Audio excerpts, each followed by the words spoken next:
Démarrer l'enregistrement ici. Donc l'objectif, c'est de pouvoir travailler à la fois dans Maya à la bonne échelle, dans ZBrush à la même échelle, à la bonne échelle. Donc on va commencer dans Maya en fait.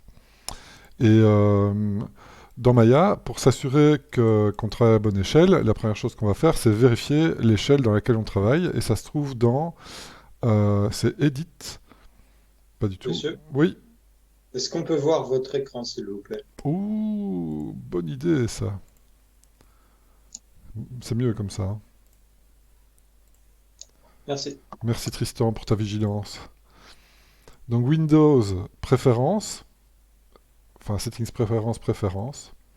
Et donc attention, ici les unités sont dans Settings. Donc c'est pas dans un sous-menu, c'est dans Settings. Et donc là on vérifie qu'on est bien en centimètres au niveau des préférences de Maya. D'accord? Donc on va travailler en centimètres, ce qui va nous permettre de travailler dans des unités logiques par rapport à un corps humain. D'accord? Si on était par exemple en train de travailler sur une station spatiale de 3 km, on aurait peut-être pris des mètres comme unité, mais ici on va prendre des centimètres, puisque en humain ce sera plus facile de travailler à cette échelle-là. Et donc on va créer un, une primitive de type polygone, un cube. D'accord?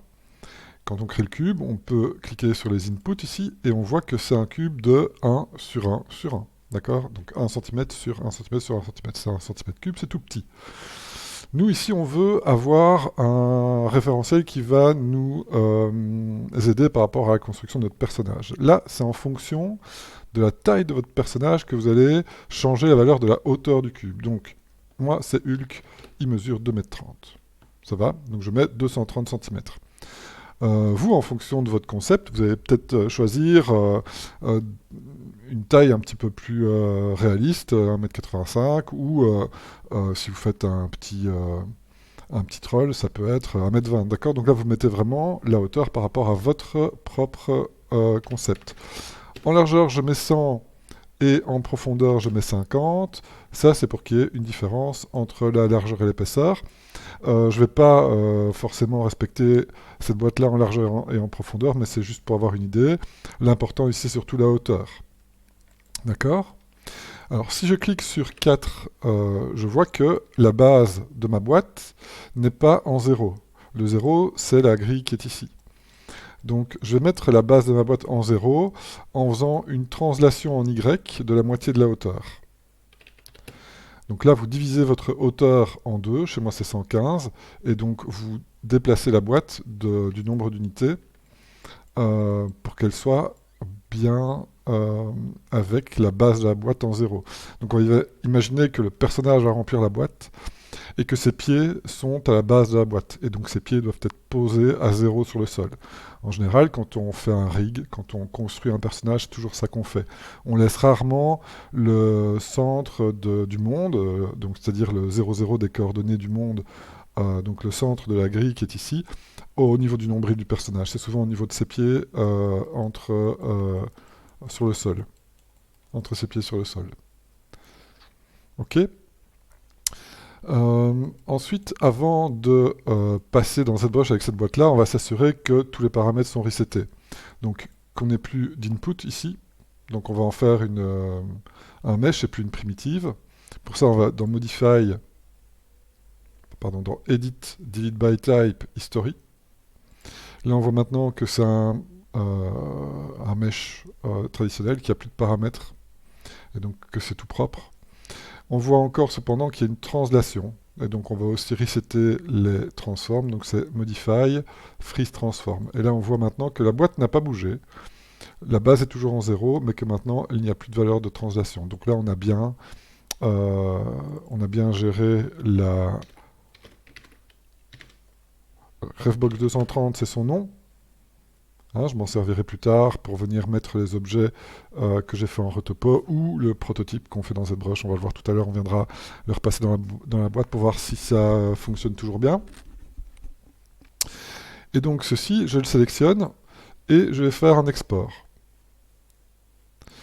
On fait un export en OBJ. Donc je vais retourner... Non, il est où? Ici. Ouais.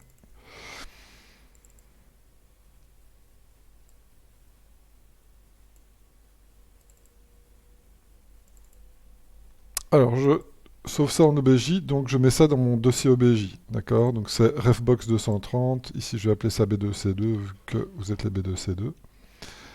Et donc là, on a exporté l'objet. Maintenant, on va voir comment créer le lien entre cette échelle qu'on a dans Maya et qui fonctionne bien dans Maya et notre ZBrush.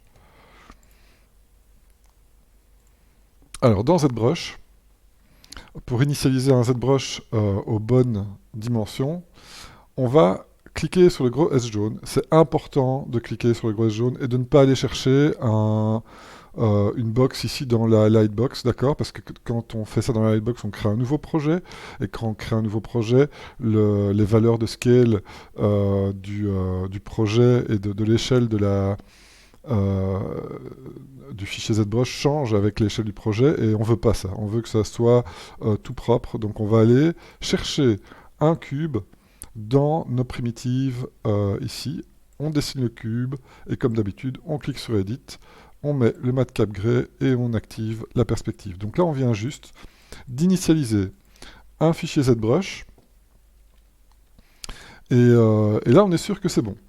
Alors, c'est quoi travailler à la bonne échelle dans ZBrush? C'est s'assurer que, en fonction de la taille du pinceau, on puisse travailler sur quelque chose de petit et quelque chose de grand en même temps.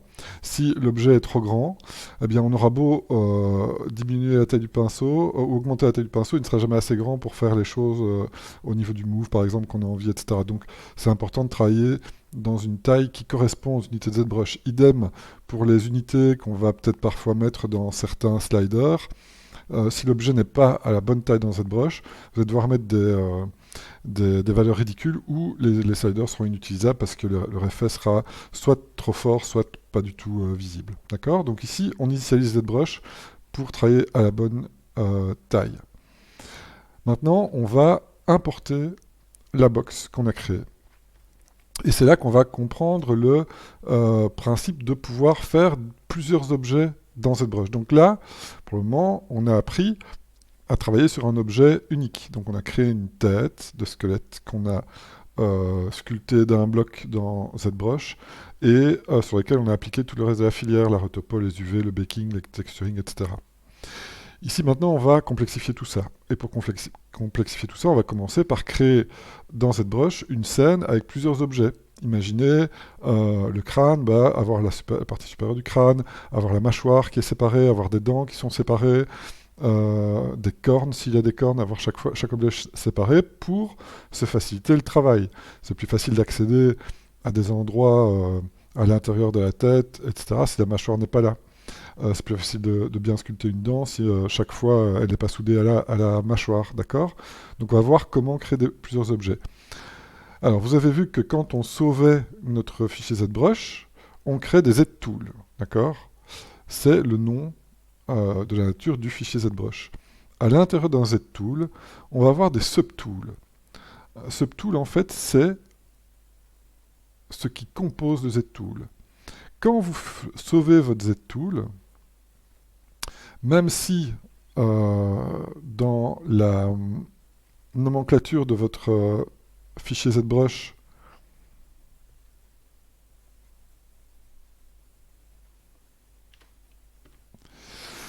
eh bien, c'est le nom du fichier qui apparaît dans le premier subtool. Quand vous allez mettre un nouveau subtool dedans, eh bien, il va à chaque fois être sauvé dans le Z-tool. D'accord? Donc, quand vous sauvez votre Z-tool, vous sauvez tous les subtools qu'il y a dedans. Vous pouvez en avoir 1000 si vous voulez.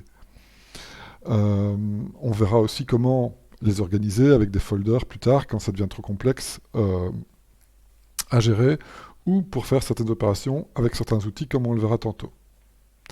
Alors, comment maintenant importer notre box de référence de 2,30 m à l'intérieur de notre fichier ZBrush et être sûr que le lien est fait correctement entre Maya et ZBrush? Il n'y a qu'une manière de le faire. Techniquement, il y a plusieurs manières d'importer, mais pour que ça fonctionne, il n'y a qu'une seule manière, et c'est ZPlugin. Alors je vais mettre les plugins ici, comme ça vous voyez. Hop, ZPlugin, donc on voit que c'est le même menu. C'est Subtool Master, et c'est le multi-happen qu'on voit ici. Le multi-happen permet de browser ici jusqu'à l'OBJ, donc B2C2. Voilà, celui qu'on vient de créer dans Maya. Et donc vous voyez que maintenant, il y a deux objets dans mon Z-Tool, il y a deux subtools. Alors, on ne les voit pas pourquoi, mais parce que celui qu'on vient d'importer est en fait à l'intérieur de ceci. Attendez, parce que je vois qu'on me met des messages. Oui, vous m'avez dit d'envoyer Ah, ok. la danse là. Ah, donc tu l'as envoyé dans le chat ici? Ah, vous préférez en privé? Non. Non, comme ça tout le monde peut en profiter. Ah, tu n'as mis qu'une image? Ah, j'arrive pas à faire un GIF. Oh, tu peux envoyer un petit AVI, hein. Impeccable, ça a l'air vraiment de bien fonctionner. T'as laissé un peu d'espace au niveau du sol pour mettre un talon? Oui. C'est malin. Très bien. Bah écoute, ça a l'air de bien fonctionner, hein.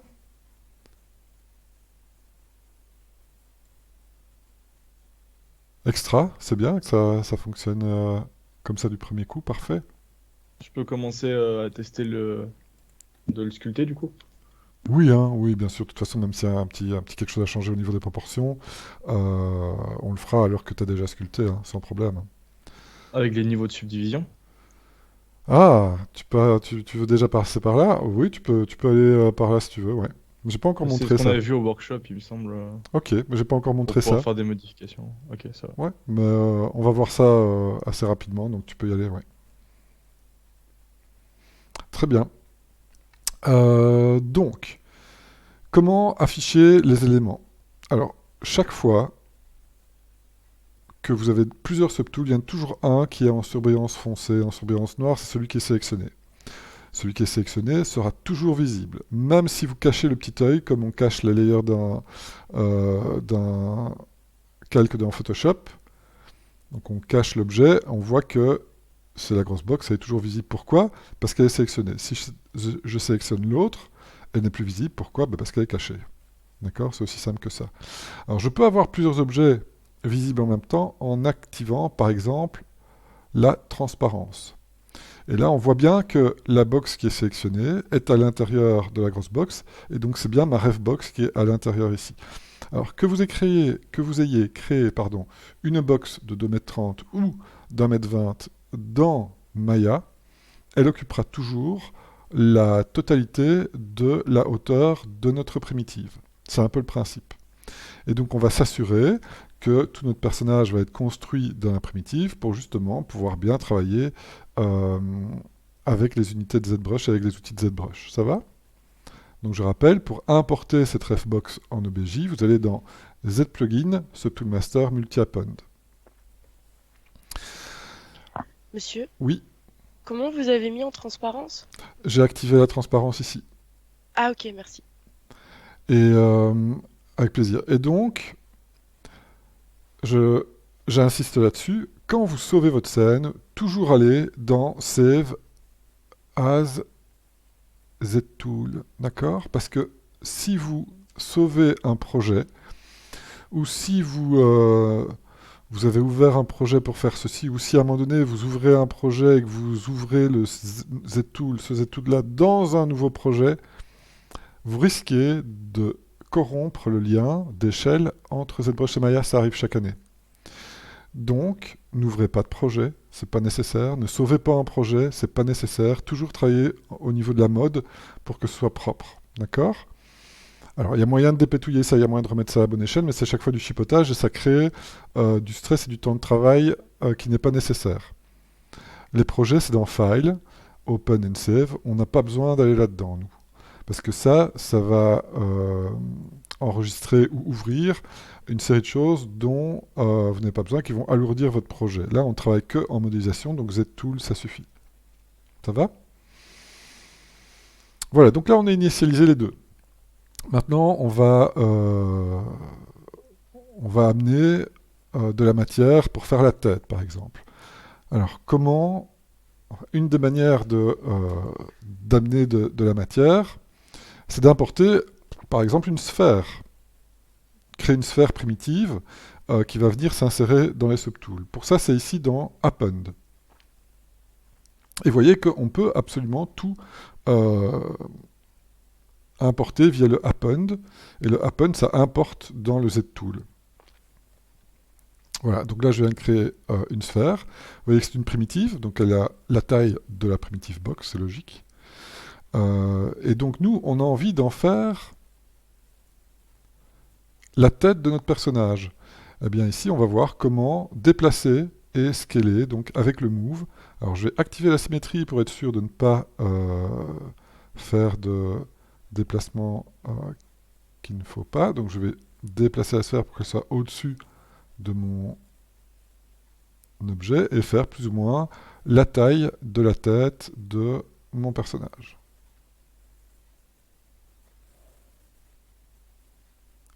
Ok? Voilà, donc là je fais plus ou moins la tête du personnage. On verra après avec le sketch comment on va analyser les proportions et comment on va euh, reproduire les proportions correctement dans notre box. Ça on verra tantôt. Ici j'ai juste besoin voilà, d'amener une sphère et là je vous montre avec le move eh bien qu'on peut simplement déplacer et scaler. Attention, ne pas déplacer la sphère à droite ou à gauche, sinon vous perdez la symétrie. D'accord? Et là, vous ne savez plus travailler en symétrie dessus. Si jamais vous avez perdu la symétrie parce que vous avez fait une petite erreur, voilà, eh bien, il y a un outil qui permet de récupérer la symétrie. Je le montre parce qu'il y a quand même pas mal d'étudiants qui étaient dans le cas quand je les ai vus en classe. Eh bien, dans Modify Topology, on peut faire un Mirror and Weld. Et vous voyez que ça resymétrise en copiant ce qui est de face sur la gauche à droite. D'accord? Si on veut changer, et que ce soit ce qui est à droite qui soit à gauche, eh bien, on va d'abord faire, donc je le bouge, on va d'abord faire ici dans Déformation un miroir en X, et après on fait un Mirror and Weld. Et là, on a à nouveau l'objet qui est symétrique. Une fois que c'est symétrique, vous remettez X et vous pouvez continuer à travailler. Vous êtes sûr que vous êtes toujours bien symétrique, même si le pivot n'est pas au centre de l'objet. D'ailleurs, pour remettre le pivot au centre de l'objet, c'est la troisième icône ici. Évidemment, là, comme il y a une symétrie, ben, il se met au centre de la symétrie, donc j'enlève la symétrie, je remets ça au centre de l'objet, et c'est reparti. D'accord? Je rappelle, le raccourci pour activer ou désactiver la symétrie, c'est X. C'est un raccourci pour transformation, activer de symétrie, le gros bouton qui est là. Ok, donc là j'ai fait une sphère, j'ai fait plein de symétries dessus, peu importe, d'accord? Moi j'ai juste besoin d'avoir de la matière, donc je me remets en draw, j'utilise un outil qui est à la bonne taille par rapport à ce que je veux faire, et donc l'objectif c'est de directement activer un Dynamesh. Alors je vais activer le Dynamesh 128, ben, je vois que les faces sont trop grosses, donc je fais CTRL Z, je vais aller directement à environ 250-300. Et là, on voit que au niveau de la résolution, ça va me permettre de sketcher la tête. D'accord? Donc je vais cacher l'autre objet ici. Je vais enlever le wireframe et je vais commencer à sketcher la tête. Alors pour sketcher la tête, je vais aller chercher l'état actuel de mon concept. Alors souvenez-vous, par rapport au concept, on a notre mise en perspective en blocking pour le moment, d'accord? Et on a notre analyse. Voilà. Notre analyse du sketch avancé de face. C'est sur ça que je vais me baser pour avancer dans le projet pour le moment. Donc là, je vais mettre la tête ici en arrière-plan pour pouvoir faire un léger see-through, d'accord, pour pouvoir voir la tête. Et l'objectif, c'est de rapidement donner forme à la tête sans aller trop loin dans le détail. Donc ici, on va marquer, par exemple, la mâchoire, la ligne des yeux, la ligne de la pommette. Ok, donc là, j'ai du move, de l'inflate, du standard.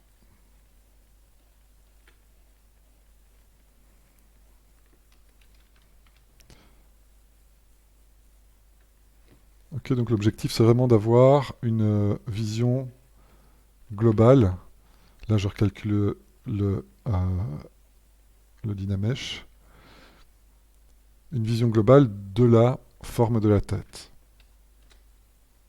Alors, pourquoi est-ce qu'on commence par la forme de la tête? Ben, parce que dans notre analyse de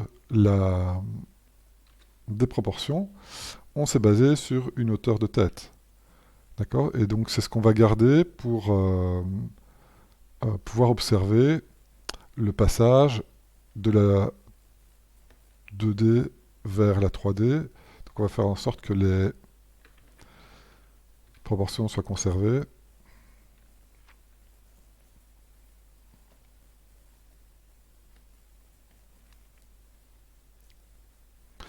Grâce à cette référence-là, en fait.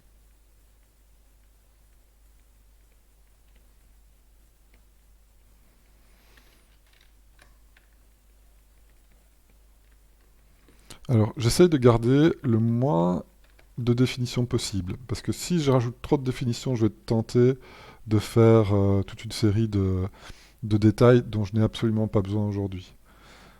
Par contre, je veux garder de la structure. D'accord? Donc je vais utiliser des outils qui viennent m'indiquer où sont les arêtes, comme du DAM standard et du trim dynamique, qui vont m'indiquer comment sont tendus les différents plans entre ces arêtes, d'accord, pour pouvoir bien structurer ma forme, parce que c'est ça qui est important de conserver à cette étape-ci.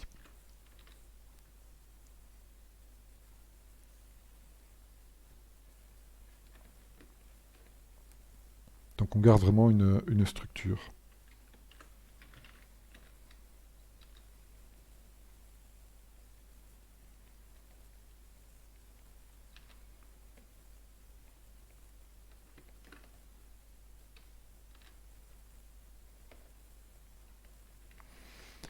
Ok, au niveau de l'arrière de la tête, j'ai envie d'enlever ce qui est ici. Je vais vous montrer un nouvel outil.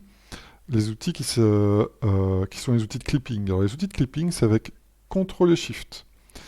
Et avec CTRL et SHIFT, on avait déjà utilisé les outils de clipping pour cacher une partie, pour isoler une partie, etc. D'accord? Donc toujours avec CTRL et SHIFT. Ici, on va utiliser les outils de clipping avec le Trim Curve. D'accord? Trim Curve, ça permet de faire une courbe qui va couper dans le modèle, aussi simplement que ça, en fait. Alors la courbe se dessine avec CTRL et SHIFT. Quand on lâche SHIFT, eh bien, on peut librement, toujours avec CTRL enfoncé, donc orienter la courbe. Avec espace, on peut déplacer la courbe, d'accord, pour couper là où on veut, dans l'angle qu'on veut, etc. Mais aussi, on peut contrôler la forme de la courbe. Avec un Alt, on fait une courbe, un point de contrôle de courbe. Et avec 2 fois Alt, on fait des coins. D'accord? Et donc, avec ceci, je peux venir couper, par exemple, à l'arrière ici de la tête. D'accord? Donc là, ça marche bien. Donc, ici, exactement, c'est le genre de souci qu'on a parfois avec ces outils-là. C'est qu'il ne veut pas exactement couper.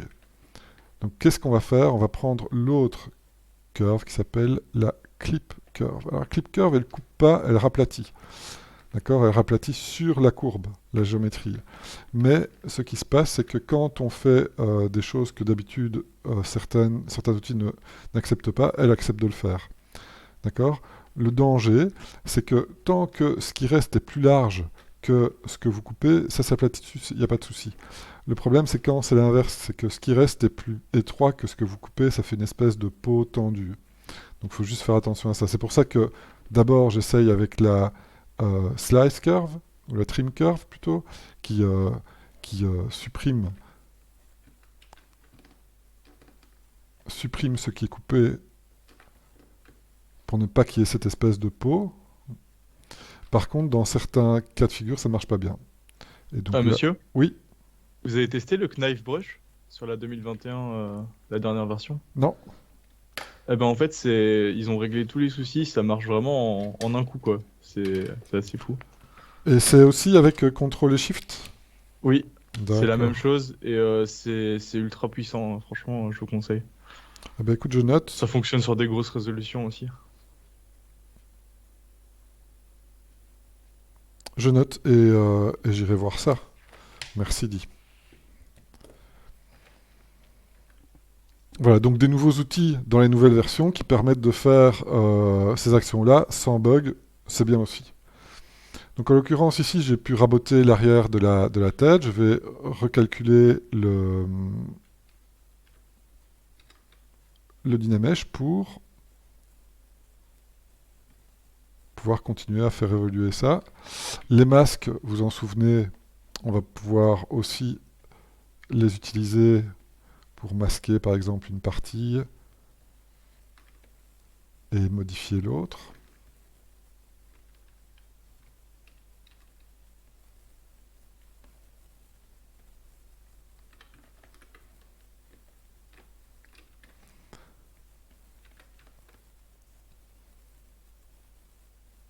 Donc, l'objectif, c'est d'avoir quelque chose qui corresponde à votre sketch.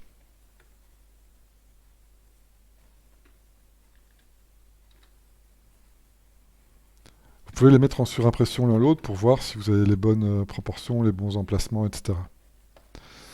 Euh, alors, pas besoin d'aller trop dans le détail. Vous voyez que ça reste très schématique. Bon, on est vite tenté de rajouter du détail.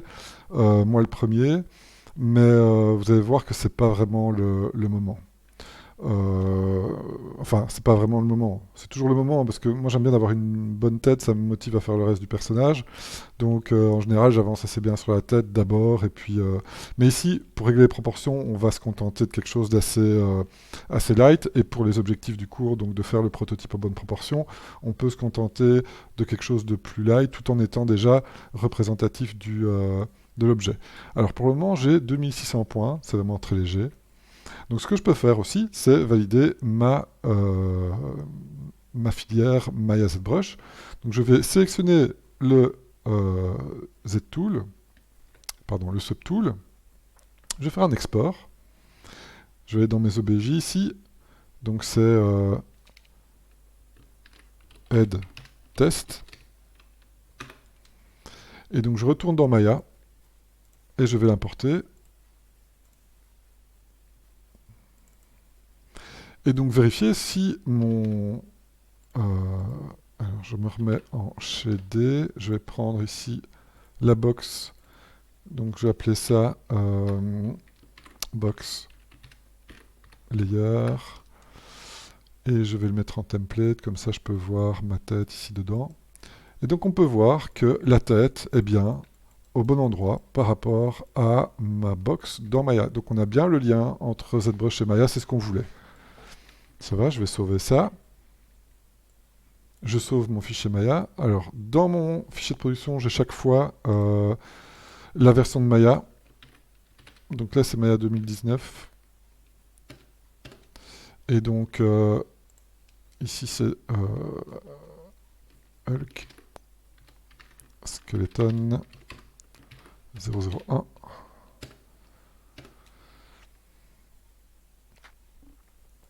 Et donc, on a bien le lien entre ZBrush et Maya. Est-ce que ça va pour tout le monde? Oui. Ok. Tous les outils qu'on utilise ici pour la sculpture du blocking, on les connaît déjà, à part le clipping que je viens de montrer. Je pense que j'en avais déjà parlé, j'ai peut-être même déjà montré deux, trois outils. Il n'y a pas grand-chose comme nouveaux outils. La seule nouveauté qu'on va voir, c'est comment créer d'autres objets et comment gérer peut-être la multitude d'objets qu'on va pouvoir créer, manipuler. Ça va? Alors, comme on l'a vu pour ceci ici, on a bien une pile, d'accord, de têtes qui va déterminer et nous aider à construire les proportions du personnage complet. Par exemple, je sais que 1, 2, 3, 4, 5, à la base de la cinquième tête, je suis légèrement plus haut que le pelvis. D'accord? Donc lui, contrairement à un personnage avec des proportions correctes, on va dire normales, le pelvis n'est pas à la moitié du corps, mais il est au 5/8 du corps. D'accord? C'est-à-dire que les jambes sont beaucoup plus courtes. elles ne font que 3 têtes de haut. Bah, tout ça, en fait, c'est grâce justement à ces différentes têtes que je peux vérifier où sont les différents éléments. Eh bien, cette pile de têtes, on va la créer. On va la faire dans cette broche aussi. Alors, pour faire la pile de têtes, eh bien, on va dupliquer cette tête-là. Pour dupliquer un subtool, on va simplement sélectionner le subtool en question et cliquer sur Duplicate. Et vous voyez que bon, il cache le précédent, mais il a bien créé un nouveau subtool identique. Alors, je vais mettre en vue de face, enlever la perspective et utiliser le Move pour faire descendre la tête.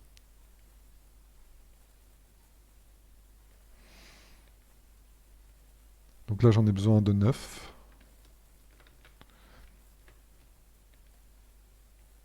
Donc 5, 6, 7, 8. Alors normalement je m'arrête à 8, mais j'en ai une neuvième qui vient quasiment au ras du sol. Donc ici on voit la neuvième qui est ici, en partie affichée. Donc la neuvième, je peux faire un trim dessus, plus ou moins ici. Et maintenant, qu'est-ce que j'ai envie de faire? Ben, j'ai envie d'avoir un seul objet avec toute cette tête-là. Donc je vais prendre le subtool qui est au-dessus de la pile, qui est en l'occurrence la tête qui est là au-dessus de la pile. Alors j'ai un petit appel important de mon co-coordinateur, donc je fais une toute petite pause. Ça va?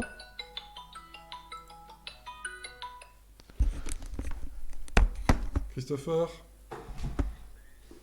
dis oui, je suis en train de streamer avec les DDSL2, donc non, mais bah ouais, j'imagine que tu as vu mon email et que on pourra en discuter tantôt. Ouais, ça va, merci, hein. Je te recèle. Merci, ciao.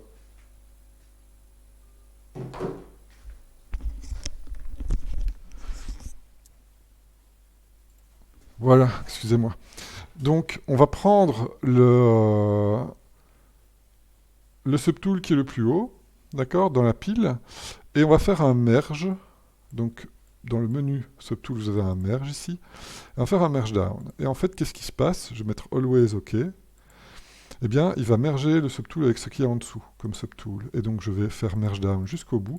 Et là, on voit maintenant que je suis en train de combiner des subtools. Donc, vous pouvez combiner des subtools en mergeant une subtool avec ce qui est en dessous. Ça va? Pourquoi est-ce que je fais ça? Parce que maintenant, je veux vérifier, voilà, par rapport à la hauteur de Maya. Ici, j'ai mes 8 têtes et demie, donc ce que doit être tout mon personnage. Eh bien, on voit que, en fait, le sol, enfin, les pieds de mon personnage devraient arriver ici. Or, moi, j'ai envie que ça arrive ici en bas. Eh bien, grâce à cette petite manip, je peux faire un scale. Alors, avec Alt, je peux déplacer le point de pivot, et je vais le mettre ici au-dessus. D'accord? Avec Alt, on peut déplacer le point de pivot, et je vais scaler tout mon objet pour que ça arrive dans la boîte. Qu'est-ce que ça donne comme résultat? Eh bien maintenant, je sais que la tête, ici, est à la bonne taille, et je sais que avec toutes ces références-là, je vais pouvoir eh bien, faire en sorte que les proportions ici de mon personnage correspondent. D'accord? Et donc ici, à la cinquième tête, je pourrais faire la base du pelvis. Ça va? Donc ça, c'est un petit peu le principe du setup de la prod et du setup du projet. En général, quand on travaille sur un personnage, on fait toujours un setup de projet. En tout cas, c'est mieux pour la suite de la prod. Parce que quand on fait ça, on s'assure que c'est la bonne taille par rapport à votre projet, par rapport à votre moteur. Donc c'est-à-dire que le rigger qui va faire le sculpt et le skinning, etc., va travailler à la bonne échelle directement. Que l'animateur, bah, ce sera à la bonne échelle pour lui. Donc il peut déjà commencer à animer le sculpt que le rigger va faire sur un prototype. Et que quand on va mettre à jour le personnage final sur les animations, etc., tout va toujours fonctionner. Imaginons... Monsieur, Oui. vous pouvez remontrer quand vous avez scale dans la box? Oui. Donc ici, je vais juste enlever encore un petit peu de...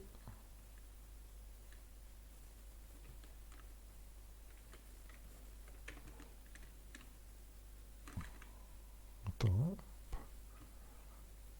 Voilà. Donc je vais rescaler dans la box.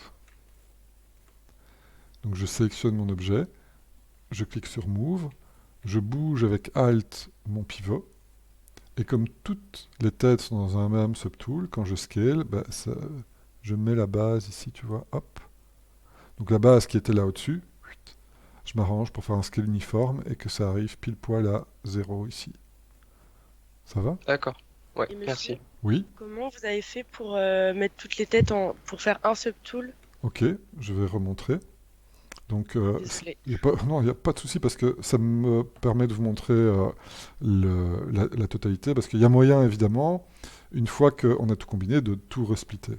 Oui. Alors, ça se resplit en fonction des groupes. Et les groupes, ce sont les différentes couleurs. Pour le moment, si je split avec les différentes couleurs, on voit que ces deux-là ont la même couleur, donc ce ne sera pas splitté correctement. Donc la première chose à faire quand on veut splitter, c'est que les différents groupes soient bien identifiés. Pour ça, on va aller dans Polygroup et on va faire un autogroupe. Là maintenant, on voit que chaque tête a bien une couleur différente. D'accord? Eh bien, je peux faire un groupe split. Donc le merge, c'est pour les combiner, le split, c'est pour les séparer. Si je fais un groupe split, eh bien maintenant, j'ai à nouveau toutes les têtes qui sont dans des subtools différents. Et donc, comment les combiner? Eh bien, on prend celle qui est au-dessus et on fait un merge. Merge, merge down. Et je clique sur merge down jusqu'à ce qu'elles soient toutes combinées, vu qu'elles sont toutes en dessous du subtool que j'ai là au-dessus. Ça va? Et là, Merci. c'est devenu à nouveau un groupe. Mais on voit que, par exemple... Ah non, ici, elles ont toutes des couleurs différentes aussi.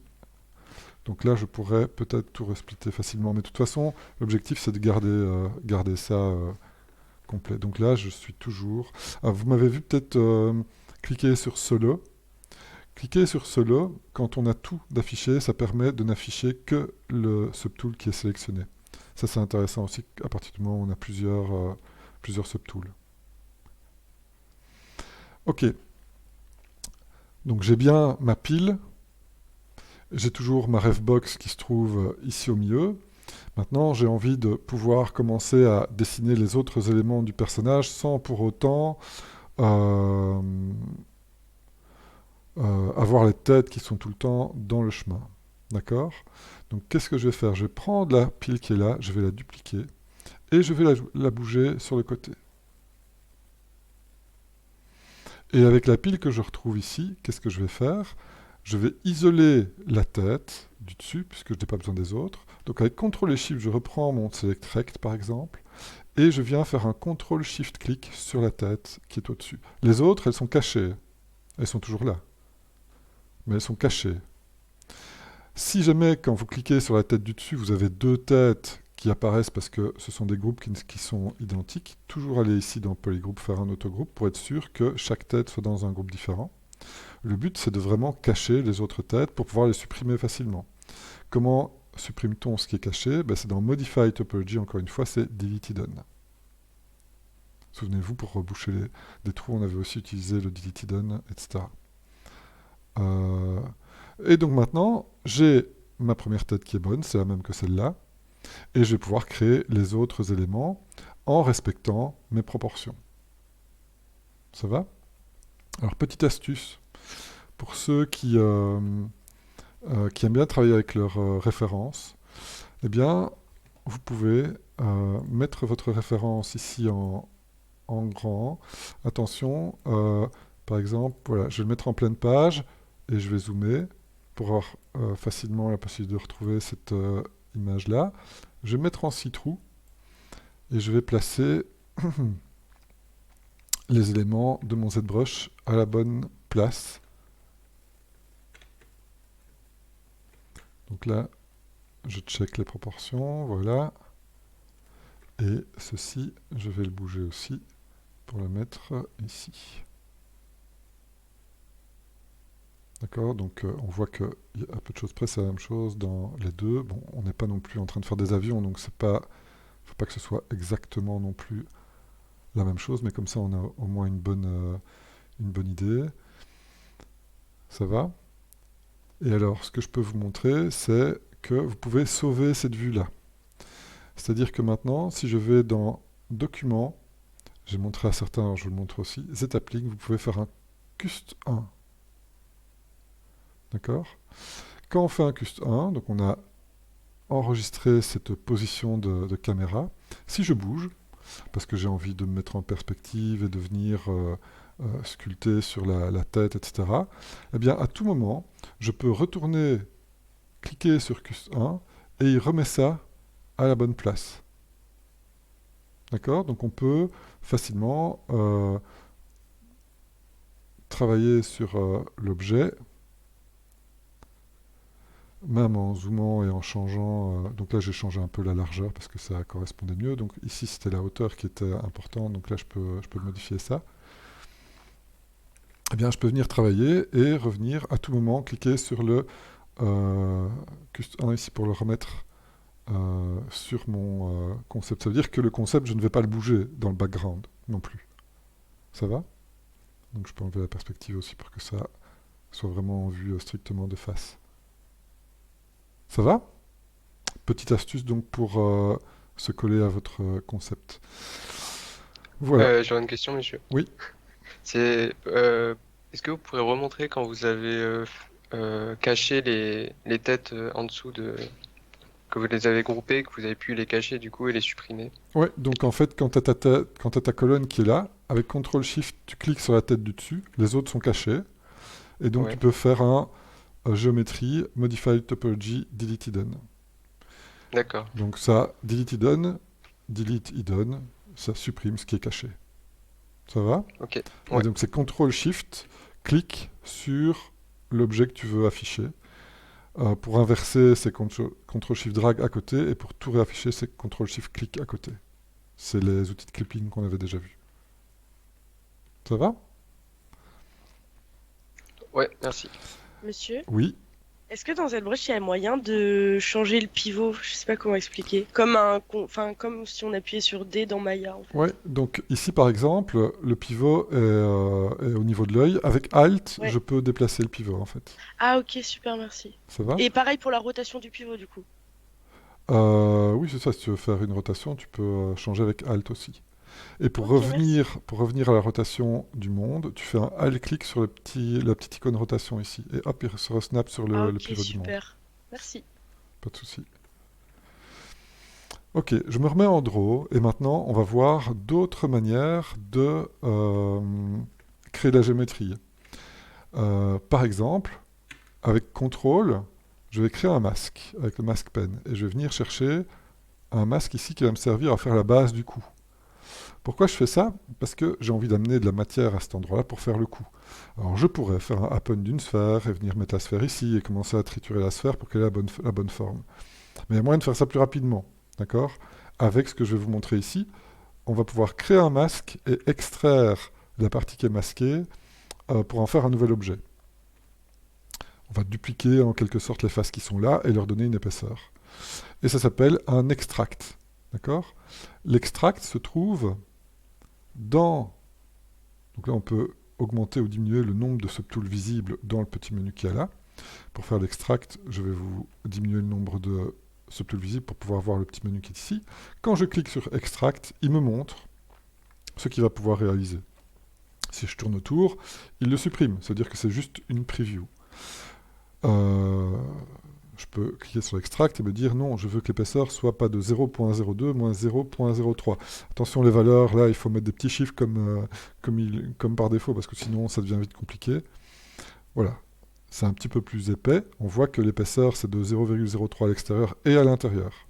Si vous êtes content, vous cliquez sur Accept. Quand vous cliquez sur Accept, il crée, j'ai enlevé la transparence, il crée un nouveau subtool avec ce que vous avez vu en preview. D'accord? Il a masqué l'intérieur et l'extérieur, enfin les faces qui ne sont pas dans l'épaisseur, et il a créé, on voit ici avec des lignes, d'accord, pour joindre ces deux zones de face.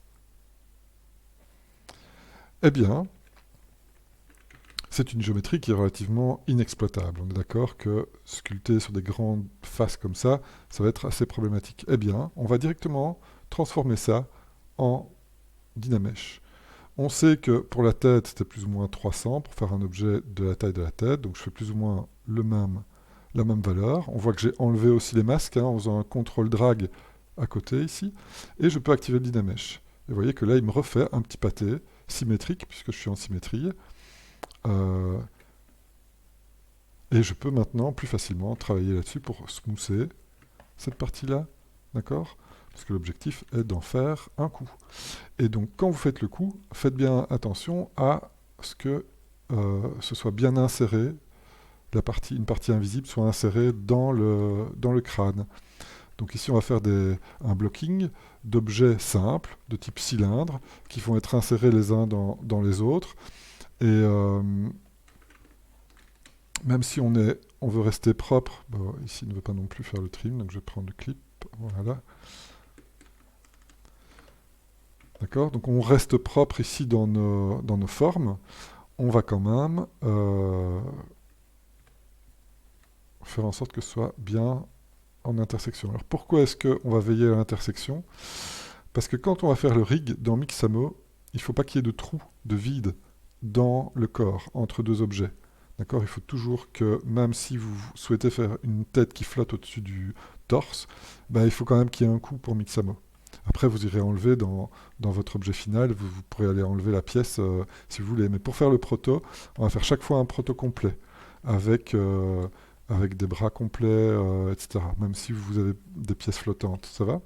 Donc ça, c'est pour le proto, pour le blocking du proto et pour le rig, on est obligé d'avoir ça. Donc là, je lui fais un coup bien massif. Vous voyez que mon petit cust 1, je l'ai mis ici dans mon interface pour pouvoir aller vérifier sur le concept directement.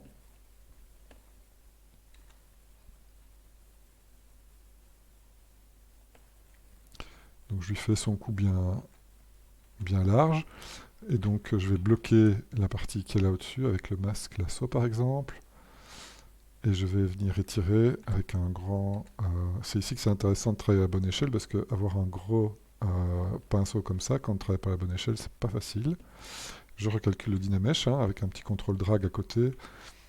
Et voilà, mon objet coup. Ça va?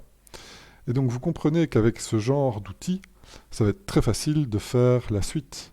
Vu que maintenant, on va pouvoir chaque fois masquer une partie de notre objet précédent, faire un extract rapide et accepter ce qu'il nous donne comme solution.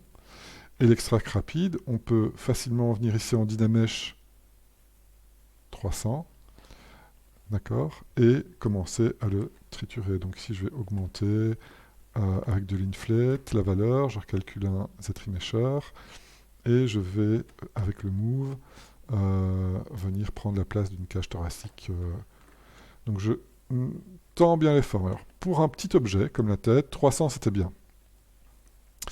Ici, pour un gros objet comme la cage thoracique, qui est quand même 10 fois plus gros, eh bien, je vais remettre 128 par exemple.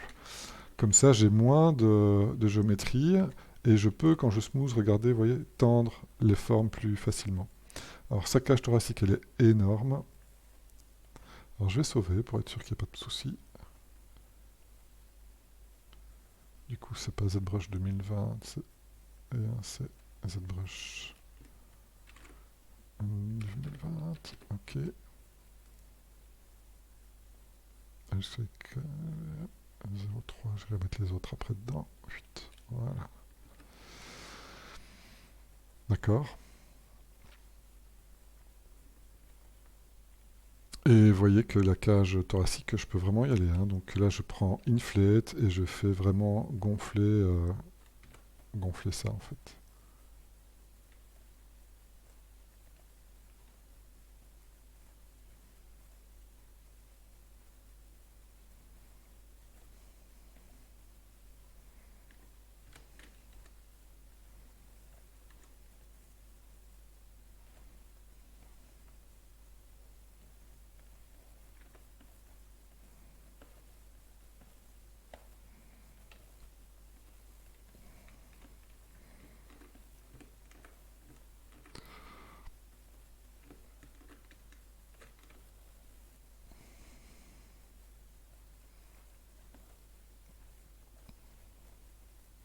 Ok, donc beaucoup de move, beaucoup d'inflate, beaucoup de smooth. L'objectif, encore une fois, c'est d'avoir une forme qui est assez contrôlée, assez tendue. Je recalcule mon Z-Mesher. Et aussi qui est bien définie au niveau de ses bordures. Donc là, c'est la bordure de la côte. Eh bien, je mets la bordure de la côte partout pour bien comprendre ma forme et pardon, savoir ce que je veux en faire.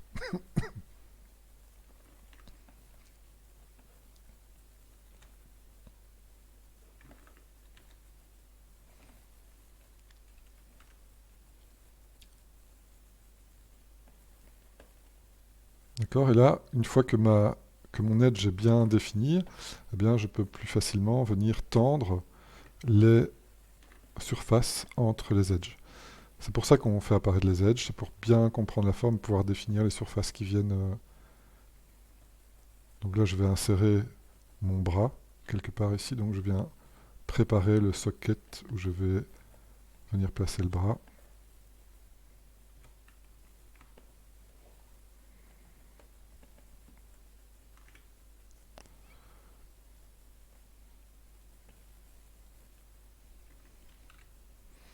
Donc je rappelle avec le trim dynamique, par exemple, avec sans Alt, je vais pousser la géométrie, avec Alt, je vais tirer la géométrie. Et vous voyez que quand on tire la géométrie, on arrive aussi à des résultats où on va avoir des formes qui sont plus facilement définies. D'accord? Un peu de smooth pour tendre la géométrie autour des edges, et du move pour retendre les edges elles-mêmes. D'accord? Et là, on obtient la forme globale de la cage thoracique.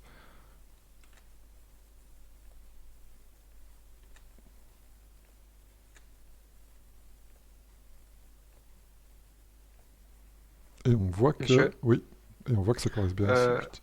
la rediffusion, vous la mettrez directement sur YouTube ou... Tu préfères ça ou le jour de la Saint-Nicolas? Ah, je préfère directement. Je ferai directement, Merci. pas de souci.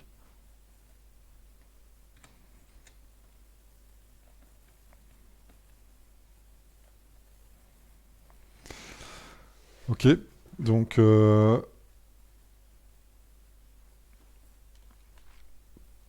pense que vous avez compris le principe. Le reste, c'est de la production. Donc où on va chaque fois extraire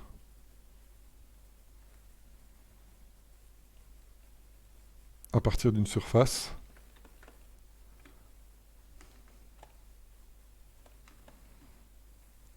ce dont on a besoin.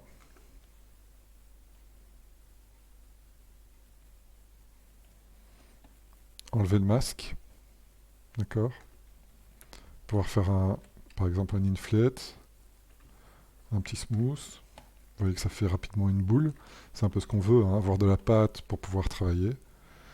Passer en Dynamesh, résolution 128, je laisse par défaut puisque pour les objets plus gros ça fonctionne. Et là on va continuer à travailler sur... Alors, au niveau des outils de sculpture, vous voyez qu'on utilise tout le temps les mêmes, hein. C'est les mêmes que pour la sculpture du crâne qu'on avait fait la dernière fois. Ici, je vous demande de faire attention, par exemple, au niveau du creux du bras, on va faire attention à créer un espace ici au niveau du creux du bras entre la cage thoracique et le bras. Donc en fonction de l'épaisseur de votre personnage, vous allez devoir gérer ça. Alors peut-être qu'avant d'aller plus loin, je vais continuer à faire cette partie-ci. Donc toujours bien enlever le masque. Ici je vais faire un petit inflate parce que c'est un peu plat, histoire de ne pas avoir de problème de Dynamesh. D'accord? Et donc pour un objet oblong comme la colonne vertébrale, eh bien, avec le lasso, je vais bloquer, donc avec le lasso, masque lasso, je vais bloquer la partie du dessus que je ne veux pas modifier. Alors ici j'ai fait deux extracts en même temps. Pourquoi? Parce que sur l'objet duquel j'ai extrait la colonne vertébrale, il y avait déjà des masques ici au niveau au niveau des bras. Pour enlever le masque, c'est un contrôle-drag, et je ne l'avais pas fait avant de faire le dernier masque. Donc, soit je supprime ce que je viens de faire ici, d'accord? Donc je supprime cet objet-ci en faisant un delete subtool. Attention, quand on delete le subtool, on ne peut pas faire un undo. Soit j'enlève les parties dont je n'ai pas besoin. Eh ben, je vais vous montrer comment enlever les parties dont vous n'avez pas besoin, parce que souvent, quand on fait un extract et qu'il y a encore un peu de masque, ben, on s'en rend compte une demi-heure après, alors qu'on a déjà travaillé sur l'extract, et c'est gênant. Donc on n'a pas tout le temps envie de recommencer à zéro. Eh bien, pour enlever, eh bien, on va cacher. Donc je reprends mes outils de sélection de face. Donc je vais cacher les deux parties ici en mettant en vert avec CTRL et SHIFT ce que je veux garder. Je pourrais aussi faire CTRL SHIFT et ALT et cacher les deux autres éléments. Et comme on l'a fait tout à l'heure, eh bien dans Modify Topology, on fait un Delete Hidden. D'accord? Et là, les objets ne sont plus là. Encore une fois, intéressant, l'option Solo, qui, malgré le fait que d'autres subtools soient affichés, on ne voit dans l'écran que, dans la zone de travail, que le subtool sélectionné. Quand je décoche, ben, je vois tous les autres objets. Et ça me permet de continuer à travailler. Donc je reprends le masque lasso pour venir faire le masque de ce que je ne veux pas qui bouge, donc la partie qui s'insère dans la cage thoracique. Quelques petits contrôle-clics ici pour smoother un petit peu la forme. Et donc je vais étirer la forme avec du move pour former le restant de la colonne vertébrale. Et puis, regardez ici, avec le Dynamesh, je viens recréer la géométrie dont j'ai besoin pour pouvoir smoother un petit peu, modifier un petit peu l'épaisseur sans doute. Globalement, si vous voulez smoother, réduire l'épaisseur d'un cylindre, vous allez prendre un gros pinceau avec Smooth, vous allez réduire son épaisseur. Et Inflate, avec un gros pinceau, ben, ça fait l'inverse en fait. D'accord? Donc vous avez aussi la possibilité de facilement régler ces aimants-là avec l'inflate ou le smooth. Donc là, une bonne grosse colonne vertébrale, bien arquée. C'est important, hein, on le verra quand on aura fini le profil, de venir rajouter des formes naturelles au profil.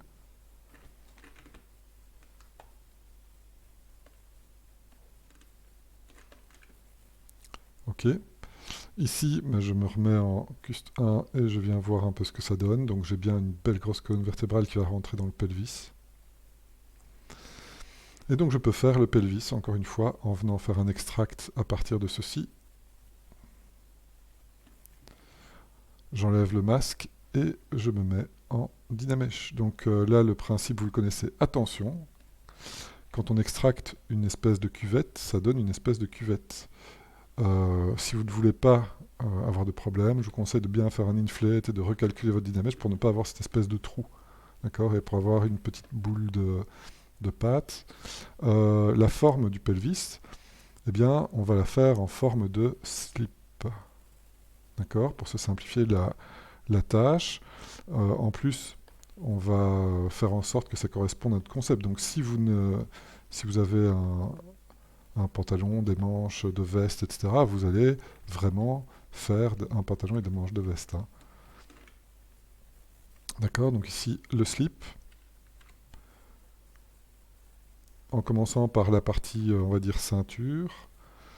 Ensuite, on a la partie ici, fesses, et avec du trinolique, je viens raboter pour avoir la partie jambes, d'accord? Et avec du move, toujours bien venir tendre les surfaces.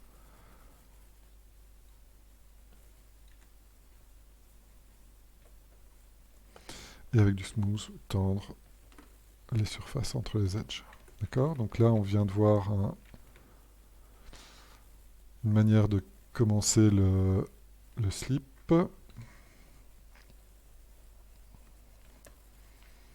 Ici, en général, j'aime bien avoir quelque chose de bien plat pour la partie supérieure. Ici, donc, des contrôles-clics pour du smooth. Et là, je vais faire un scale pour avoir quelque chose de bien... Alors, j'augmente un petit peu la largeur ici du slip. Je recalcule mon Dynamesh pour recouper, voilà, et avoir un truc bien clean.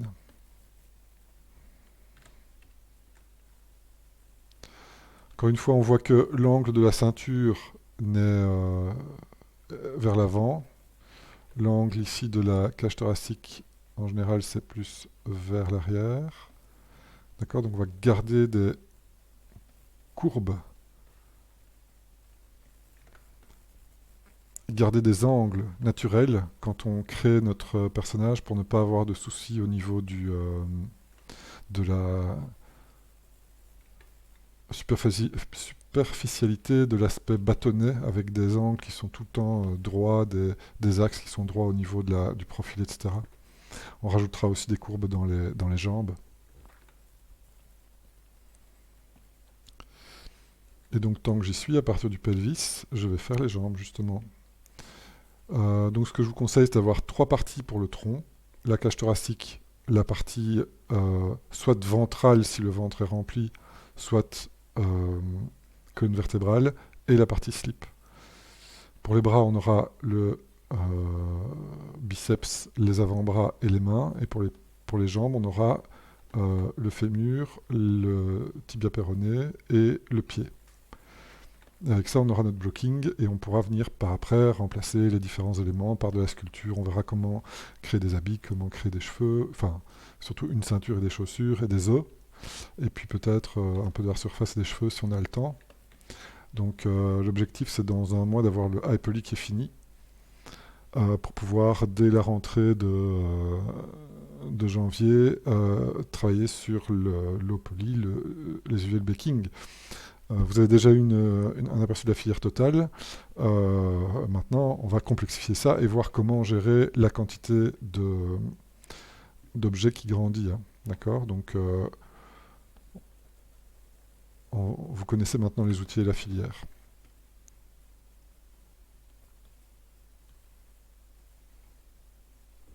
Oui.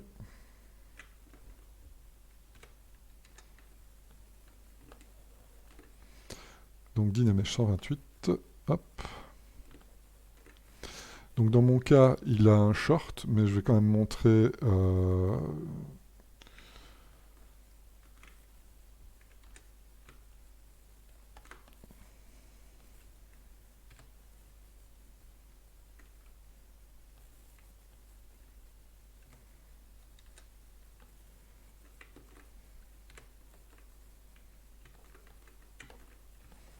ok.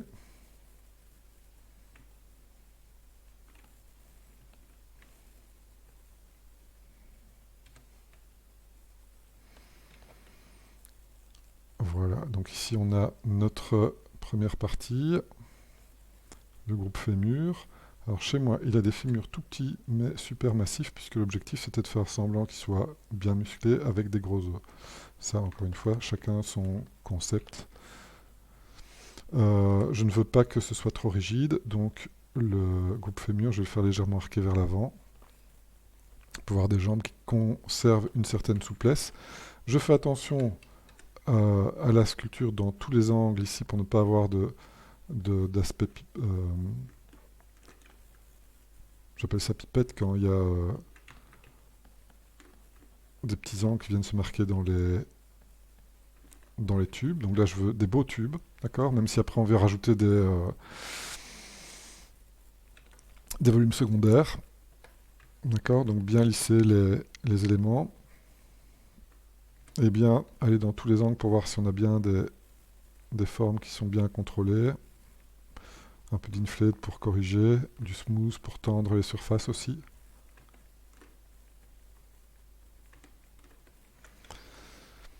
Ok. Et puis avec contrôle, on continue.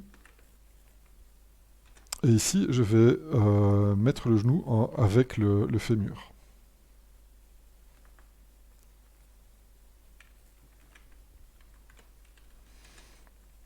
Alors je fais exprès de ne pas venir constamment voir sur mon see-through pour voir si c'est les bonnes proportions, parce que vous allez voir qu'après on va avoir des outils pour corriger facilement toutes ces proportions.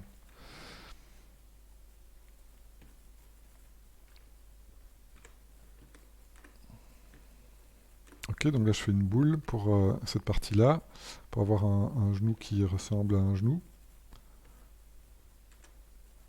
Vous voyez que c'est de l'inflate et du smooth hein, pour faire une boule.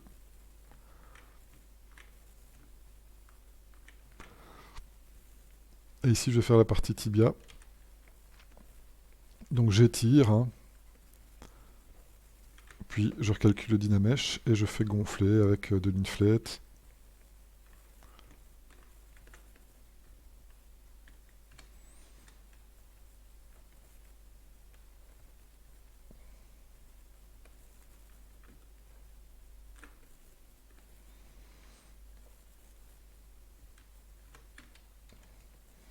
Alors je veux qu'il ait vraiment des gros tibias, donc je vais bloquer la partie supérieure, faire des contrôles-clics, et ici je vais faire de l'inflate aussi sur cette partie-ci pour que ce soit vraiment plus massif.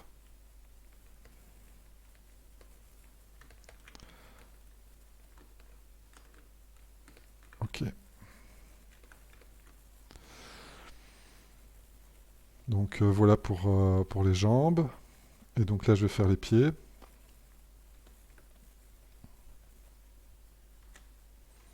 Je vais faire une... Oh, attendez, parce que c'est du move que je voulais. Voilà. Donc je vais faire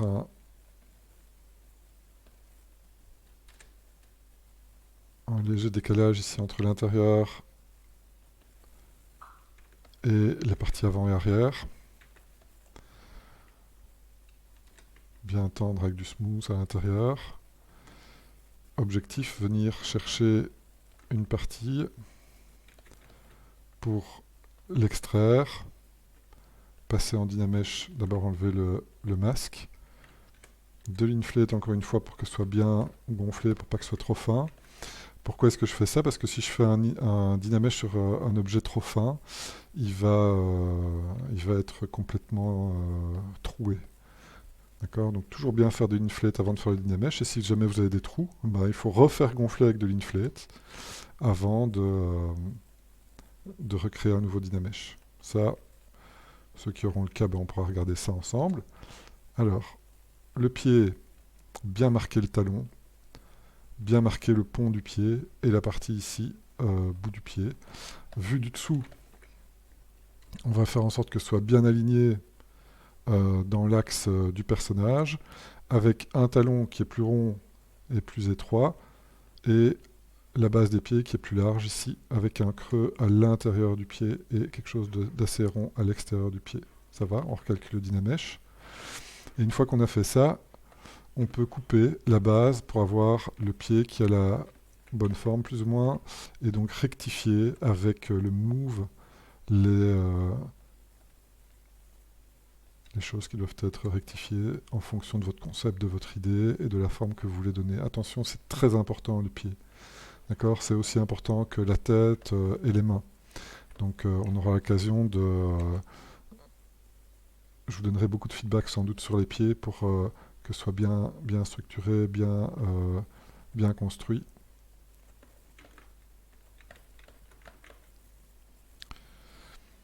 Ok, on dirait un robot là, hein. C'est un peu l'objectif. On va voir qu'au niveau des proportions, il y aura encore du boulot. On va voir comment recombiner, bouger les éléments ensemble, etc. Donc il me reste à faire quoi?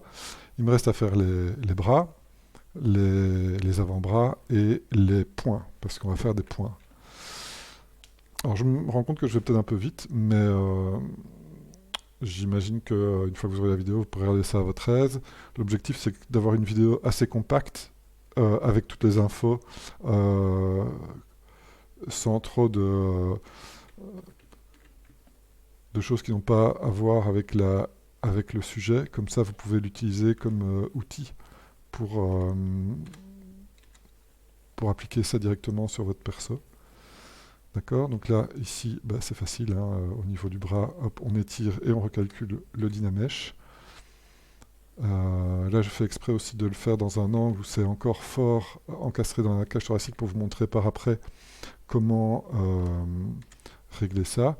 Je vais mettre une légère moyenne fréquence ici pour bien montrer où va être l'arête de l'épaule.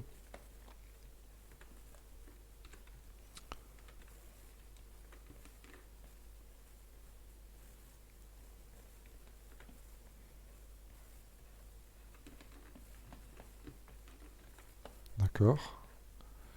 Toujours du clip pour refermer ça. Bon là, je suis un petit peu plus bas que la cage thoracique. Donc je vais remonter un petit peu cette partie-ci. Alors c'est des base mesh, donc j'ai envie de rajouter une tonne de détails, mais je ne le fais pas.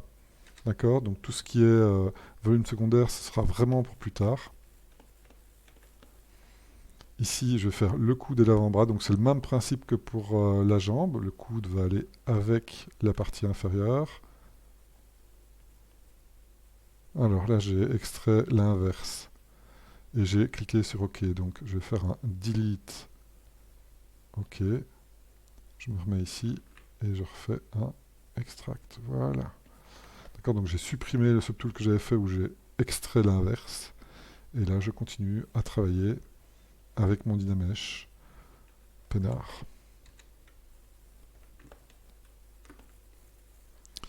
Ici, voilà. Ici, j'avais encore un petit peu de masque sur la partie supérieure. Donc, avec CTRL et SHIFT et ALT, je viens cacher.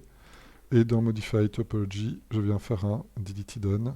Ça, c'est quand je laisse des masques sur le mesh avant d'extraire. Donc pareil, ici, j'ai envie que les parties avant soient plus massives que la partie arrière. Donc je fais la même chose que pour... même principe que pour les jambes.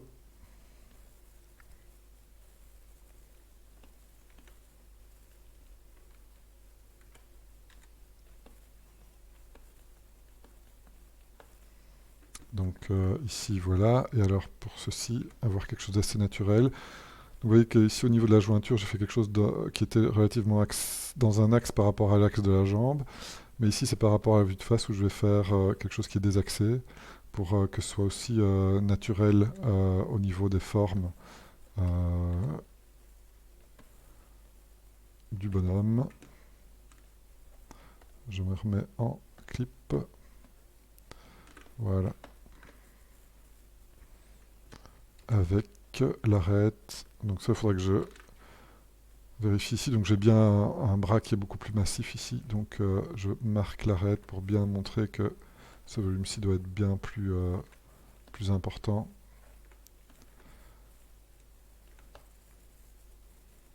Ok, et toujours dans un angle, je vais descendre ceci. Voilà. Pour pouvoir extraire la main. Alors pour la main, je vais faire un point fermé avec le poignet. Donc le poignet, voilà, c'est relativement sphérique. Ça rentre dans, là aussi c'est au-dessus.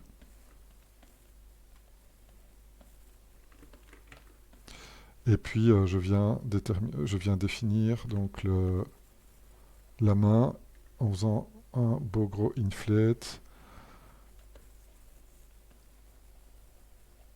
Après je mergerai tout ça ensemble. D'accord. Et au niveau de la forme de la main, ben, je vais faire un point fermé.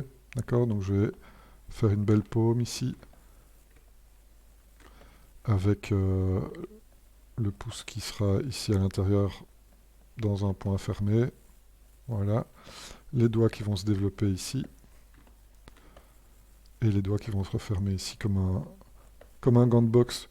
On fera une main ouverte plus tard, hein, mais c'est juste pour avoir une idée de la proportion de la main et de la taille de la main par rapport à ce que ça doit avoir. Donc lui, il a des grosses paluches. Donc je vais aussi flouter et je vais faire un scale avec Alt et je vais me placer au niveau du poignet pour pouvoir scaler ça. Alors ici, il scale à partir du centre. Pourtant, c'est des objets en symétrie. Donc qu'est-ce qu'on fait? On active la symétrie locale pour qu'il puisse faire des scales en fonction de ce qui est local. Et avec le trim dynamique, je viens donner un peu de structure aussi.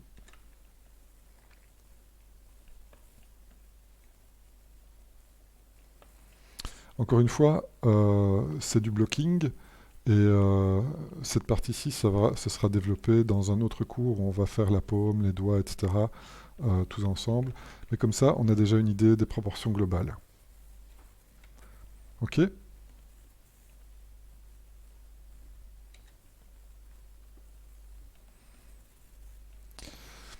Voilà, donc l'objectif c'était de vous montrer assez rapidement finalement comment développer le corps entier. Parce qu'une fois qu'il est développé, maintenant on va l'ajuster. On va l'ajuster et on va voir comment facilement faire en sorte que les pieds soient par terre. Parce que si je me remets maintenant dans ma caméra, on voit que je ne suis plus du tout dans mes proportions. D'accord? On voit que l'emplacement des jambes, des genoux, des bras, des coudes n'est plus du tout logique. Donc on va voir comment corriger tout ça. Parce que l'objectif, c'est de pouvoir bouger le bras et l'épaule sans devoir chaque fois merger et splitter. Ça va jusque-là? Puis alors on va rescaler tout pour que les pieds soient à zéro. Parce que pour le moment, bon, les pieds ne sont pas vraiment à zéro. Si je me remets ici, on voit que les pieds dépassent du sol. Pas beaucoup, mais ils dépassent du sol. Les jambes ne sont pas à la bonne place non plus. Alors, comment bouger plusieurs objets en même temps? Eh bien, avec le Move, vous avez vu qu'avec Alt, on pouvait bouger le trépied. Là, je vais le mettre au niveau de la rotation du bras. Eh bien, avec l'outil qui se trouve ici, je peux activer la modification de plusieurs subtools en même temps. Pour ça, avec CTRL et SHIFT, je vais prendre Select Rect.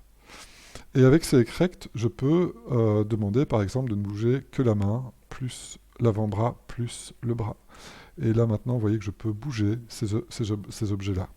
Attention, quand on fait ça, on voit que les masques sont pris en compte. Donc, CTRL Z. Et ce que je vais faire ici, c'est enlever tous les masques de mes subtools. Alors, pour enlever tous les masques des subtools, eh bien, je prends chaque subtool et je fais un CTRL drag, OK, pour être sûr qu'il n'y ait plus de masques dedans. Comme ça, je pourrais faire mes déplacements de plusieurs objets sans qu'il y ait des choses qui restent fixes. Ça veut dire aussi que si vous voulez qu'il y ait des choses qui restent fixes, vous pouvez faire des masques. Ok, donc je reprends ici mon icône que j'active et je peux voir maintenant que je peux bouger, déplacer les bras. Donc si je me remets en Cust 1 et que je montre le see-through, je peux voir maintenant que je peux déplacer ceci ici et que je peux faire un gros scale sur tout le bras, ok, pour que ça corresponde au... Alors au niveau de l'axe, je vais quand même avoir des bras qui sont légèrement plus écartés. Comme ça, je n'ai pas de problème ici avec la cage thoracique. D'accord? Et là, j'ai quelque chose qui correspond au niveau de mon concept. Autre chose, de profil, on voit que le bras est très linéaire. Et bien ici aussi, on va pouvoir faire un léger angle au niveau du bras. Avec Alt, je vais déplacer le pivot. Avec CTRL et SHIFT, je vais, avec Alt, cacher l'avant-bras et pouvoir juste plier le bras. D'accord? Et là, on vient de rajouter de la souplesse dans notre personnage. Attention, comme je vous l'avais dit tout à l'heure, toujours bien faire en sorte qu'il y ait une jonction entre les différents morceaux. Donc si j'écarte les bras, je viens écarter un petit peu les épaules aussi, pour ne pas qu'il y ait de trous dans mon personnage. Et donc je peux faire la même chose au niveau des jambes.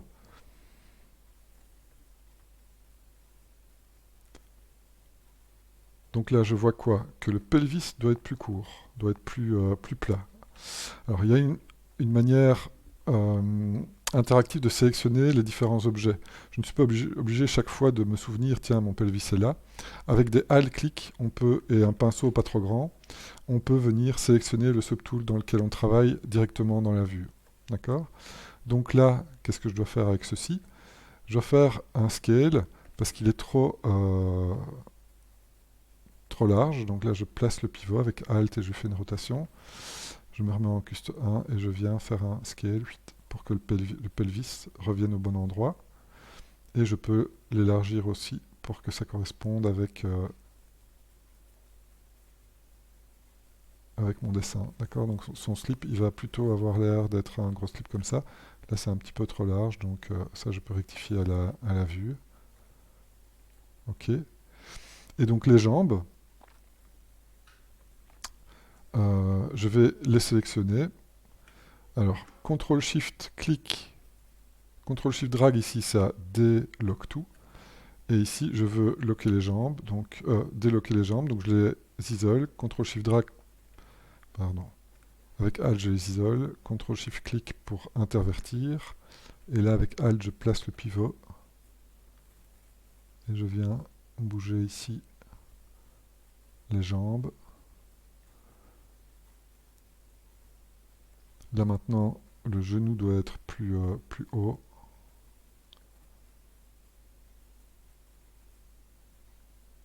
Donc là, je raccourcis mon fémur. Et puis en loquant avec CTRL-SHIFT-ALT, je peux continuer à rescaler ceci, à le remonter pour que ce soit bien inséré dedans. Et comme je veux que ce soit plus épais, je vais me mettre ici à l'intérieur. Alt-clic pour revenir dans le bon angle, ici au niveau du pivot. Et avec CTRL, non pas du tout, avec SHIFT, non plus, avec CTRL, non plus. Ah, voilà. Avec CTRL et ALT, je viens scaler dans les deux axes opposés à celui que j'ai choisi, pour que ce soit plus épais en fait. Parce que je veux qu'il soit vraiment très épais des genoux et des pieds. OK. Toujours bien désactiver les box une fois que c'est fini.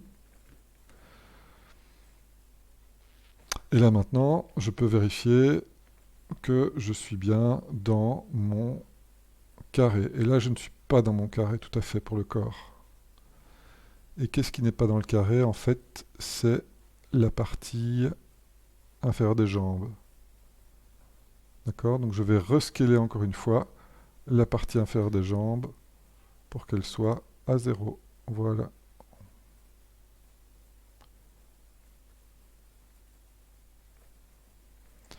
Voilà, et donc là, j'ai bien mon personnage qui est dans ma boîte.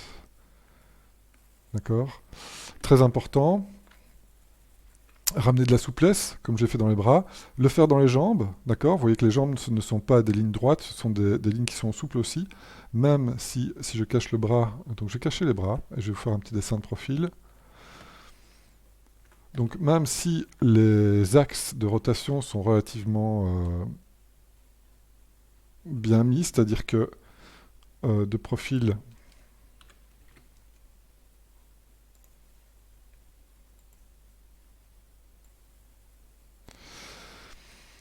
donc on va veiller à ce que la base de la tête soit bien alignée ici au niveau du centre des pieds et qu'on ait bien la cheville, le genou. Donc là le genou est un petit peu fort en avant, donc je pourrais remettre ça droit, et la hanche, donc on a bien la hanche qui est ici, et donc on a bien le bras aussi qui est ici, d'accord? Donc on va essayer d'aligner ça, donc ici je vais aligner le genou légèrement par là, mais même si presque tout est droit, d'accord? Tout est aligné sur cet axe, on voit que l'habillage n'est pas rigide, d'accord? On garde des courbes, ça va, au niveau des formes qui habillent cet axe qui est droit. Ça va? Ça, c'est important de bien garder ça à l'esprit quand vous travaillez sur votre personnage de profil.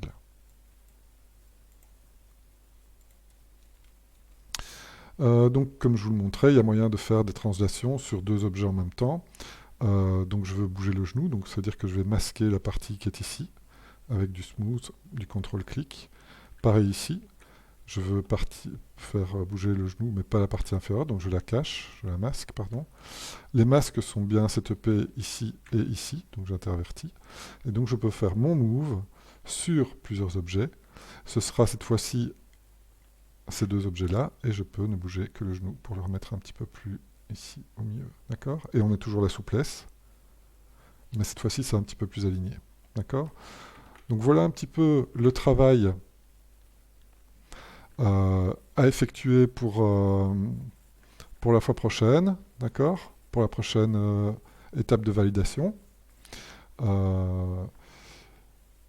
Et donc, il reste 10 minutes de cours. Pour le fun, on va aller faire danser ce personnage dans Mixamo.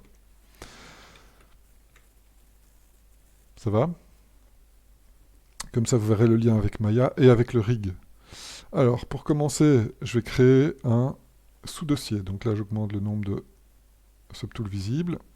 Je sélectionne la tête, qui est le subtool le plus haut de mon personnage, et je crée un nouveau folder que j'appelle Blocking. Je vais placer donc tous les éléments du personnage dans mon folder Blocking. D'accord? Je peux fermer le folder. Et avec le folder Blocking, je vais créer un booléen. D'accord? Et donc, qu'est-ce qu'il crée? Eh bien, il crée un duplicata, mais avec une peau qui est tendue tout autour de mes objets. Donc, c'est-à-dire qu'il n'y a plus d'interpénétration. Tout est vraiment soudé. D'accord? Ça, c'est pour pouvoir aller dans Mixamo, dans Maya, etc. Mon objet a une certaine subdivision. Il y a 28 000 faces.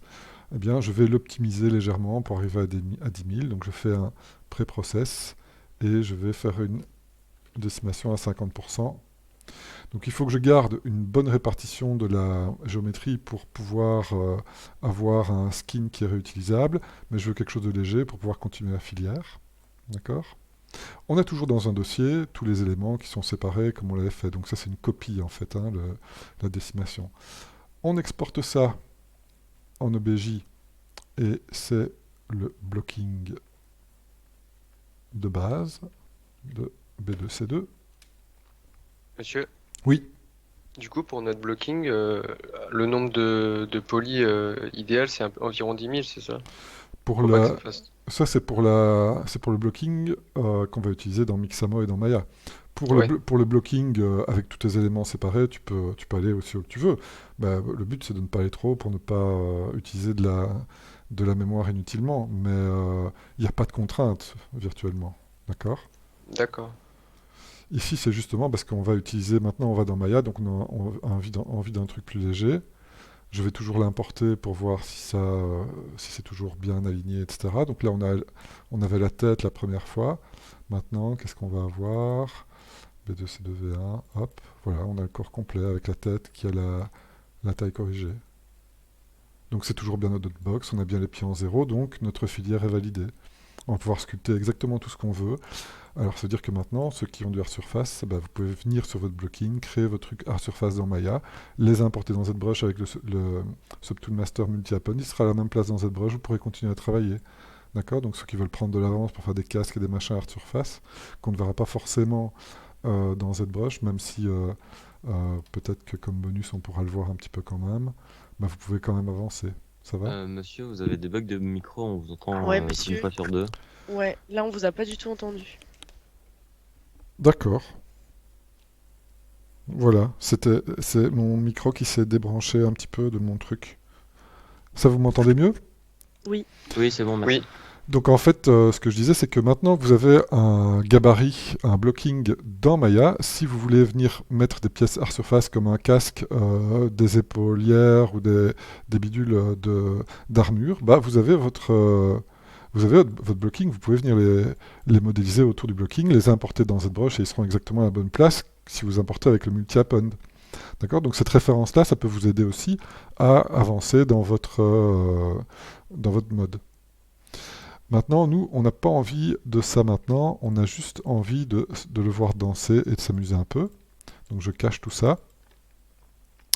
Et donc, Monsieur, oui, on est autorisé à faire les objets Art Surface dans Maya, puis Oui. les importer? oui, Ok, merci. oui, parce que c'est au menu du Q2, mais pas du Q1. Je vous montrerai quelques outils pour débloquer certains, mais globalement, si vous voulez avancer, vous pouvez, sans problème. Mixamo. Mixamo appartient à Adobe. d'accord? Ça veut dire que vous pouvez vous loguer avec votre compte Adobe. D'accord, donc je continue, il m'envoie un SMS, pas du tout, il veut bien se loguer direct, parfait. Donc c'est votre compte Adobe qui vous permet d'utiliser Mixamo. C'est quand même cool. Et donc on va pouvoir faire un upload caractère et on va pouvoir aller uploader ce qu'on vient d'exporter. Donc directement dans nos OBJ, le B2C2, voilà. Comme il est tout léger, en général ça va assez vite pour l'uploader. Attention, il ne faut pas qu'il soit trop léger, sinon le skinning risque d'être de mauvaise qualité et vous ne pourrez pas le copier. Mais comme de toute façon on refera les mains, on refera un nouveau squelette, je remontrerai toute la filière avec les mains complètes la prochaine fois. Donc là, il vous montre, comme on a travaillé dans la bonne orientation dans Maya et dans ZBrush, ben, il est bien en vue de face, donc c'est parfait. Là, on va lui dire où est le menton. On va lui dire où sont les poignets, où sont les coudes, où sont les genoux, et où est son pelvis. Et là, en fait, il est en train de faire le squelette et de faire le skinning pour vous. Ce qu'on va pouvoir récupérer dans Maya par après pour pouvoir le poser, puisque je vous demande un personnage posé en fait. Ok. Ça prend 2 minutes. Monsieur? Oui. J'aurais juste une question. En fait, mon personnage, normalement, du coup, c'est Dr. Octopus, et Oui. du coup, il a des énormes bras qui lui sortent du dos. Oui. Comment je les pose pour pas que Dans, ce soit gênant? ouais, dans Mixamo, tu ne viens pas avec le blocking des tentacules, tu viens qu'avec le personnage, et on rajoutera, s'il faut, des os dans Maya. Ok. Donc Donc, ici, ce sera deux choses séparées, en fait. ouais, ici, il ne faut venir que avec un humain, sans trou. Ok. Ça va? Ouais. Voilà, donc c'est bon. On a bien notre personnage rigué, je peux le télécharger en original pose, toujours important pour avoir la pose de sculpture, sinon ça ne sert à rien. En T-pose, il y aura les bras horizontaux par rapport au sol. Donc ici, je viens enregistrer mon bidule dans Mixamo, et c'est le Mixamo B2C2. Et donc dans Maya, j'irai après, je vais vous montrer quand même le fin du fin au niveau de l'animation. Et voilà le boulot. D'accord? Donc on n'avait rien au début du cours, et là on a un Hulk qui twerk dans Mixamo, ce qui n'est quand même pas peu de choses. Il y a moyen aussi donc de télécharger l'animation en elle-même.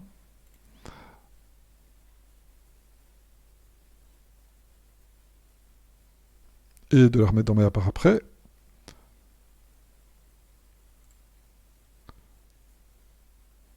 Enregistrer sous twerk 1, ok, voilà. On peut toujours l'enlever pour avoir son air un peu plus sérieux. On peut aussi aller chercher d'autres animations. Par exemple, l'idle habituel de notre bon... et on peut aussi faire les bras un petit peu plus écartés, un peu moins écartés, etc. Ok. Dans Maya, donc, on peut venir importer maintenant notre rig en FBX.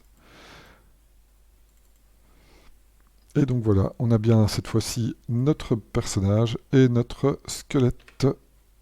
Et le squelette est complet. Et donc le squelette, je peux le bouger. On a bien le skinning qui est venu avec. D'accord? Et c'est comme ça qu'on va créer notre squelette pour pouvoir le mettre en pose facilement. Ça va? Donc voilà un petit peu le setup technique de notre prod et l'utilisation de plusieurs subtools dans ZBrush. Je vais arrêter ici l'enregistrement Et donc, je vous enverrai un briefing pour la remise de ce projet-là la semaine prochaine. Donc, vous aurez pour les B2C2 la fin de cette semaine, le week-end et le début de la semaine prochaine pour vous mettre à jour et me contacter si jamais vous avez des soucis. Ça va? Ouais, monsieur, moi j'ai une question. Oui.